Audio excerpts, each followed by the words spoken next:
good Thursday morning. Couple of wins for the baseball team. Some interesting stuff that happened during those games. And we also have, for the first time since 1994, when I was at Bellport Middle School in 6th grade, watching the Rangers go and win the Cup and watching the Knicks go to the NBA Finals and watching all the other teams compete in the playoffs. The first time we've got every single winter sport around here in the postseason.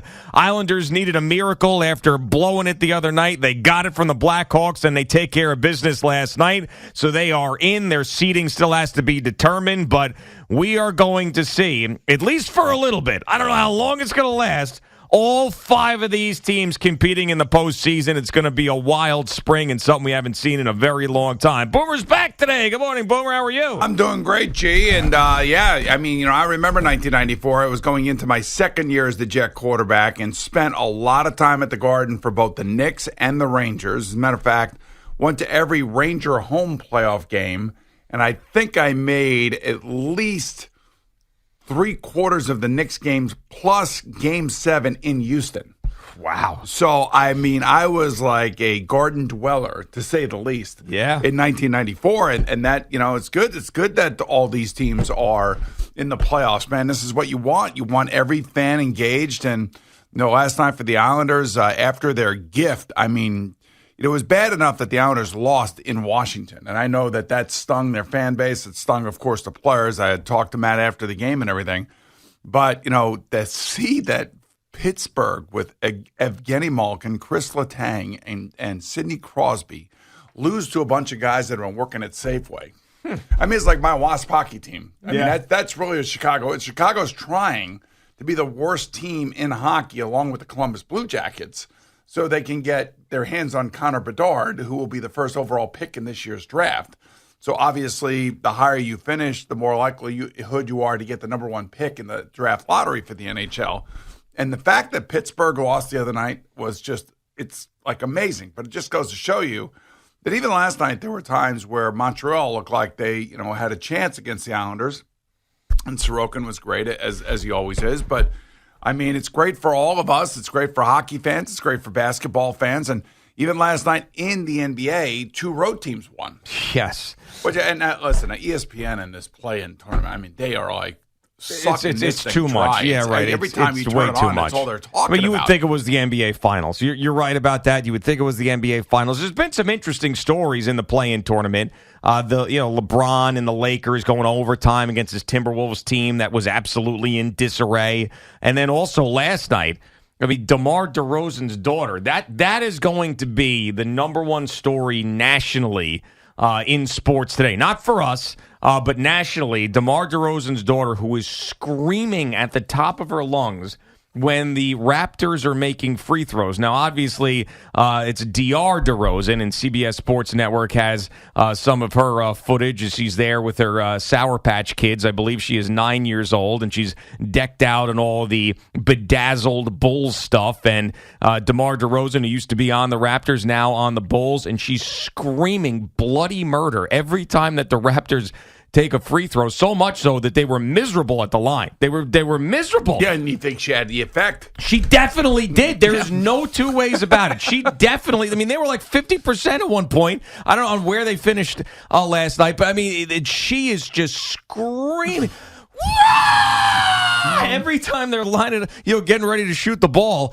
So that was a very interesting storyline. And then ESPN had highlighted it and then jacked the audio up so you could hear it a little bit more. But so there's been some interesting things that have happened with the play-in tournament. But for us around here, the Knicks and Nets fans, and especially the Knicks fans, because the Nets are, I don't want to say happy to be there, but this is a young team that they don't expect to beat the 76ers. Like, here we go. We haven't had a lot of these moments as Knicks fans where you're fired up for a playoff series. 2 years ago, it was a total dud, but you've now got a 4-5 matchup against the Cleveland Cavaliers and the superstar that you thought you were going to have in the first round, and that's going to be just so very exciting to have playoff basketball back. Well, the big question for the Knicks will be Julius Randle. Right now, he's listed as doubtful.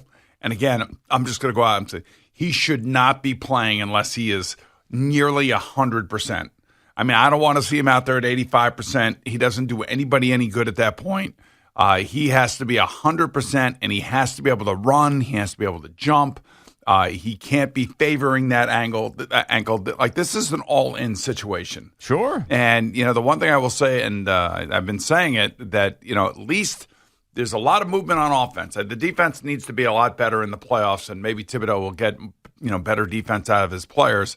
And Donovan Mitchell is going to get his, and that Jalen Brunson is going to get his. Then the question is, where's R.J. Barrett going to be? Where's Obi Toppin going to be? Where's Emmanuel Quickly going to be? Because those guys are the guys, along with Quentin Grimes, that have to put up the points. But you also have to play defense. I mean, that's going to be the key for all of this.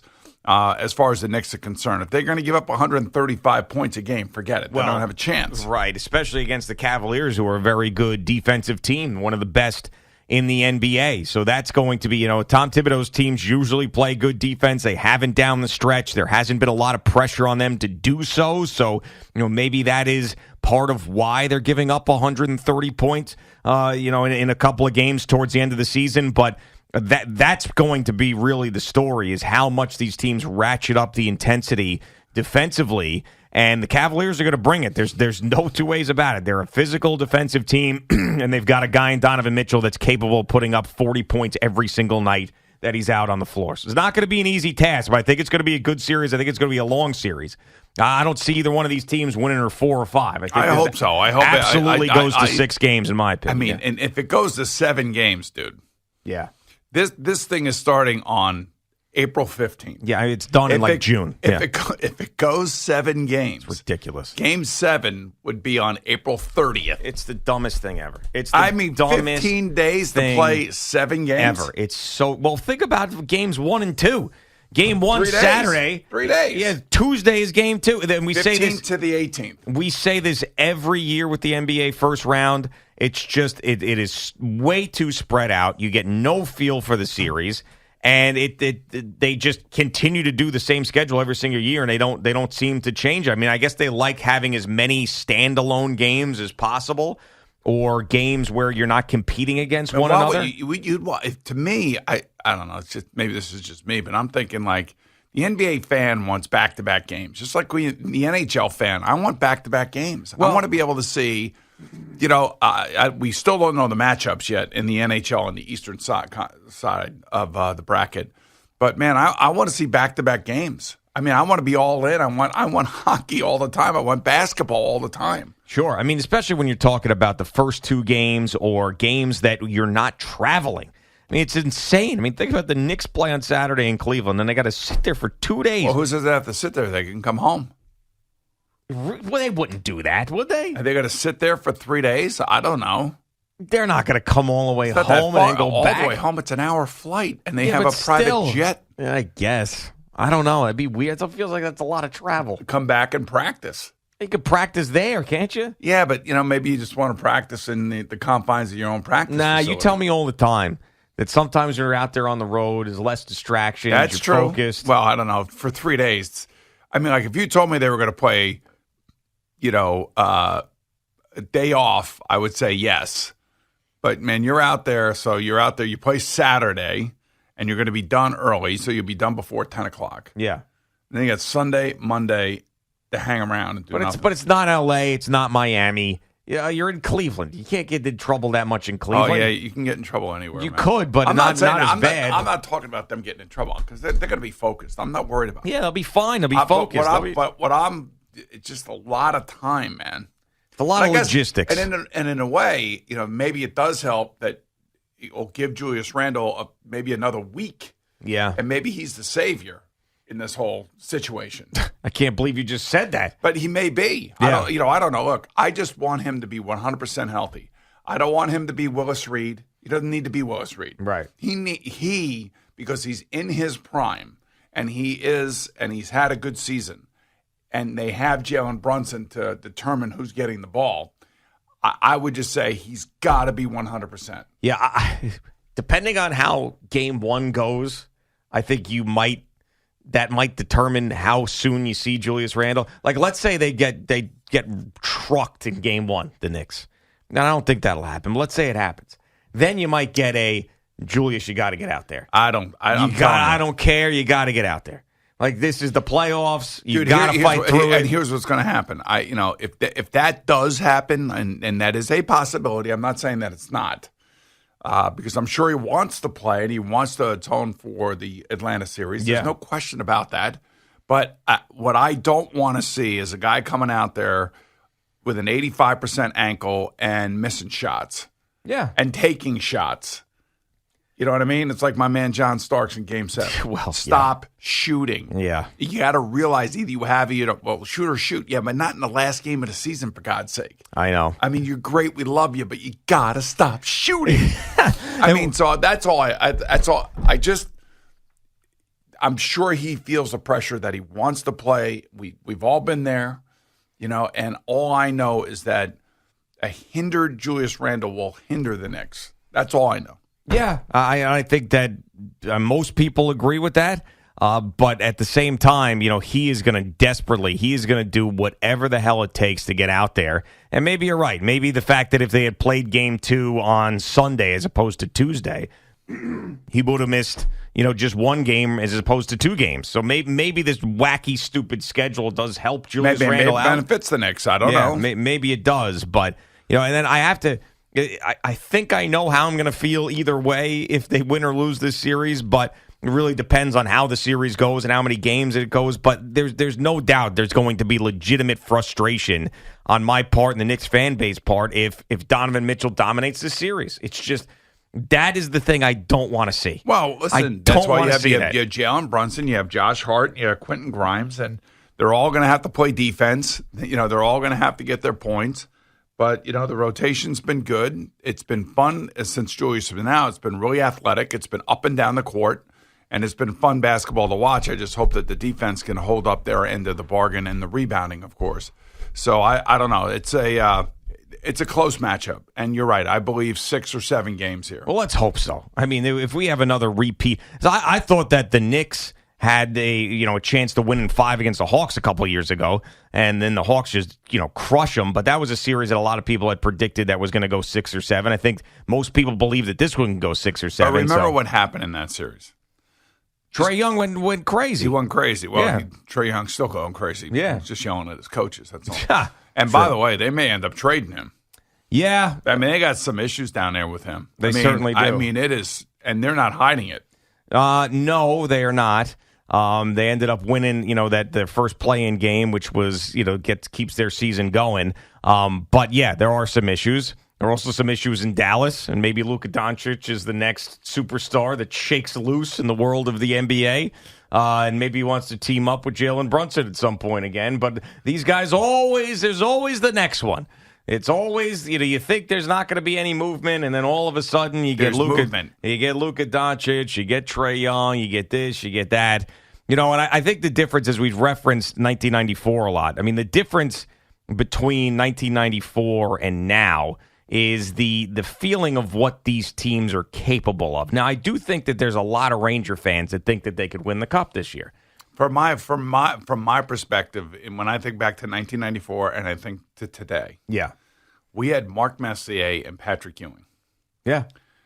And I hate to say it, we don't have those guys on either one of these two teams. Sure. We have great players. We have some of the great players of all time, including Patrick Kane, but he's towards the middle back end of his career, and he doesn't look to me to be the same guy that he was obviously 10 years ago. But then again, who is? Yeah. But we don't have, for the Rain, we don't have a Messier. I mean, somebody was asking me the other day, like, if you were to pick your all-time starting 5 for the NHL, there's 2 guys that I know that I'm picking number 1 as a forward and number 1 as a goalie. I know who those 2 guys are. Okay. And 1/899. It's 11. Okay. I'm taking Mark Messier 1 overall as my first forward, and I'm taking Marty Brodeur as my goalie. Okay. Think about that. Yeah. Now, those 2 guys right there probably would win 10 cups together. Well, absolutely. Yes. And I just we don't have that player. We have a lot of good players. We have some really outstanding players like Mika Zibanejad's an outstanding player. He's a 200-foot player. He's unbelievable. He's undoubtedly the best player on the team. Yeah. Then I would say Adam Fox I'm not counting Shesterkin because he's amazing. And then when I watched the Islanders last night, I know they're missing Barzal, and everybody wants Barzal back, but the guy that they need back is Alexander Romanov. They need their defense back. Their defense is coughing it up all over the place, and they're not hitting like they normally hit, and that's why they got to get that guy back. If they get that guy back, then all of a sudden maybe things change a little bit. Maybe they can steal a series here against either the Canes, Devils, or the Bruins. Yeah, now just you got me thinking, forward and goalie. Yeah. For me, it would be, in the history of the NHL, Matt Martin would be my forward, and my goalie would be Ciccarelli, the goalie for the Wasps. That would be Ciccarella. That would be what I would do. Paulie Ciccarelli. Yeah. I'd go Matt. I'll see him on display this weekend, so we'll see. Give me Ciccarella between the pipes. That's what I need. Right. There's a lot of, if you were to start a basketball team, you'd want Michael Jordan to be your first player. Yeah. Because he's a true captain. He plays defense. He scores points. He comes up big in the biggest moments. He's never backing down. That to me, that's Mark Messier on the ice. Yeah. It's the same way. Yeah. Same way. Now, he doesn't have the most points, but he does so many other things. One of the great leaders in sports. And he raises the level of everybody in the room. That's the key. That is correct. All right. We don't have that. And not really, none of these teams around here have that. Not currently. Not to that level. We're talking about the winter teams. Yes. Yeah. I'm just saying they don't have that, what they like to me. So it's going to have to be for every single one of these teams. And maybe one day one of these kids over there at the Devils will turn out to be one of these guys. But every single one of these teams is going to be a mammoth collective effort in order to get it done. All right, Boomer and Gio on the Fan and CBS Sports Network. That is the open of the show, so we don't want to hear that again.